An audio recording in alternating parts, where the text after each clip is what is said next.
I'm sorry, Alice, but it's over. I'm divorcing you. Alice's entire world felt like it had turned completely upside down as her husband James, a wealthy businessman, tossed a handful of divorce papers at her face. She stared up at him, her eyes like daggers. How can you possibly do this to me now, after all these years we've been together? You're an arrogant do you know that? James paced back and forth across the room, tugging at his elegant necktie. Don't make this harder than it has to be. Just sign the damn papers and let's both move on with our lives. We're not good for each other. Can't you see that? Alice tossed her long brown hair, not willing to give up without a fight. Why don't you man up and say what you really mean instead of talking in circles, James? She paused for a moment before summoning the courage she needed. There's someone else, isn't there? Another woman.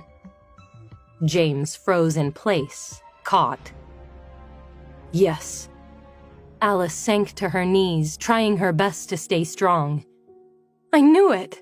I knew I should have never gotten involved with you. James approached her cautiously, kneeling down to face her. You know that we've been drifting apart for some time now. I know you know that. She stared into his hazel eyes as sparks flew between them. Even though she felt a wave of deep-seated anger wash over her as she met his gaze, as she inhaled his cologne, she also felt as though she couldn't resist him. James backed away from her. His face was flush. She could see that he had felt that same bolt of electricity between them. He seemed unable to resist her as well. James stood up tall once more. I know what you're doing, Alice. What? She stood up, her elegant dress swaying as she approached him. You're trying to seduce me. She froze, embarrassed. No, I'm not. James went on. Don't even try to change my mind about the divorce. It's not worth it. He exhaled sharply. This is how it always goes. We fight, we argue, we yell, and then before I know it, I'm waking up next to you in bed. She sighed heavily, realizing that she agreed. You're right. We can't keep doing this. One of us is bound to get hurt. Even as she spoke, Alice could feel the chemistry between them, no matter how hard James tried to deny it. There was still something there between them. She knew she had to resist that temptation. It would only end in heartbreak. Fine. I'll sign the papers. James blinked. You will? Yes. She snatched the scattered divorce papers off the nearby bed, taking them over to the nightstand. In a single flourish, she signed the divorce contract, tossing the paper back at him. There, James. Are you satisfied? She raced towards him as she spoke, closing the distance between them until their faces were mere inches apart. He exhaled sharply. Alice's breath was fiery, her skin flush, as was his. Not by a long shot. Without warning, Alice wrapped her arm around James's shoulder, pulling him and kissing him passionately. James placed his palm on the small of her back, kissing back. In between throes of passion, Alice whispered into James's ear. So, is this really our way of saying goodbye then? James smirked. Knowing us, I can't think of a more fitting way to say farewell. Unable to resist her spell, he ran his fingers through her hair as he pulled her closer. She quickly gathered her clothes and dated her signature on the divorce papers before quietly slipping out of the room. Goodbye, James. A few weeks later, Alice began to have terrible bouts of nausea, mostly in the morning. After some time passed and she finally worked up the courage to buy a pregnancy test, her worst fears were confirmed. God damn it. Sure enough, her pregnancy test came back positive. She paced around the hotel room she had been calling home ever since James divorced her, trying to decide what to do about her precarious situation. If I go back to James and tell him, he might try to take this baby away from me. And who knows how he'll raise this child. I can't let that happen. She stared down at her stomach, thinking about the future of her unborn child. "Don't worry, baby. I'll make sure you never have to know what a horrible man your father is." She pressed her hands to her stomach, exhaling softly, content. Alice quickly made a doctor's appointment to confirm what her pregnancy test already told her. After a series of tests, Alice's doctor gave her the good news. "Well, it's certain now. You're pregnant, and with quadruplets." Alice's face fell to the floor. "What? Quadruplets? Are you sure?" Her doctor nodded. "Yes, positive. Are you excited?" Alice didn't know how to feel or how to react at first. Then she thought of all the wasted years she spent with James, catering to his every whim. She grimaced, anger in her eyes. This is my chance to start over, to rid myself of having ever known James Dyson. "Yes, doctor, I am excited. I think this is a new start for me." Almost 9 months had passed since her last night with James.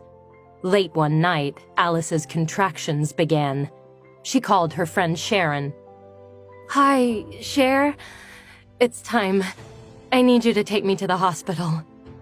On the other end of the phone, Sharon exclaimed with anticipation, "Be right there!" The two drove to the closest hospital as Alice went into labor. The process was strenuous and long, but soon enough, Alice's doctor returned with the good news.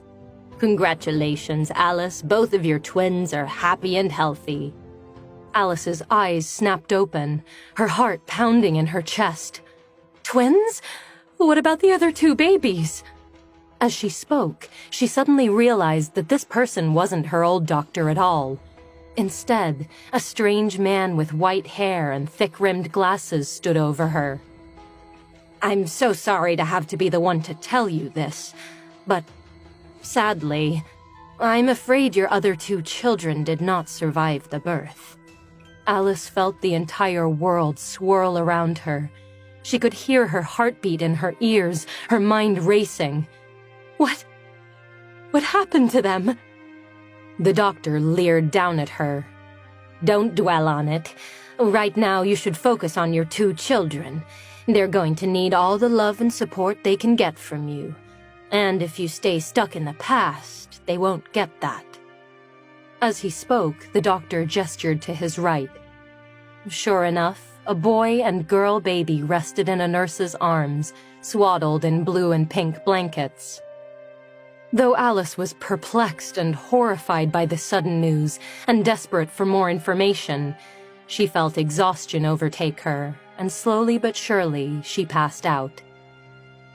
Almost 10 years had passed since that fateful night when Alice lost 2 of her children. Much had changed in that time. Despite the tragedies of her past, Alice had managed to claw her way back from almost nothing. After her divorce from James, Alice went back to her first passion, luxury goods.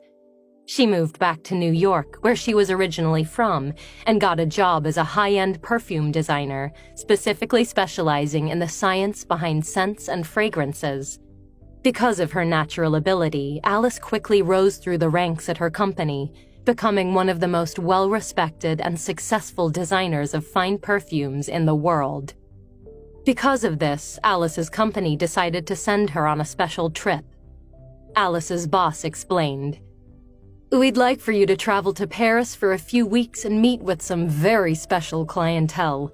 You can make a whole trip out of it if you'd like, even extend your time there. All expenses paid, of course." Alice's boss smiled at her, waiting for her reply. Alice practically jumped out of her seat. "This is incredible news! Thank you so much. I've always wanted to go to Paris." Alice ran her fingers through her hair, thinking for a moment. "I can even take my kids with me, maybe. Make a whole vacation out of it. They've never had the chance to travel outside of the country with me before." "Exactly. Pack your bags. We need you to leave tomorrow night." Alice left work that day practically bursting with excitement. That night, she gave her twins, Nate and Jenny, the good news. So, we'll be spending the next few weeks in Paris. Isn't that exciting? Both of her children looked up at her with awe and wonder. Wow, Paris? Jenny smiled, her eyes bright and hazel. This is incredible, Mom! Nate clapped his hands. Bravo! To the best mom 2 kids could ask for. Alice stood up, pretending to bow and accept an award as Jenny and Nate cheered her on. As they all laughed, Alice folded her arms. Okay, now's the time to get serious. Let's all get packed. We leave tomorrow night. The following night, Jenny, Nate, and Alice all boarded the red-eye to Paris, traveling in luxury first-class accommodations. Alice had arranged for her assistant Fran to meet them at the airport once they landed so that she could hit the ground running and get right to work. In the blink of an eye, they had arrived in France and got down from the plane. To watch the next episodes, click on the link in the description.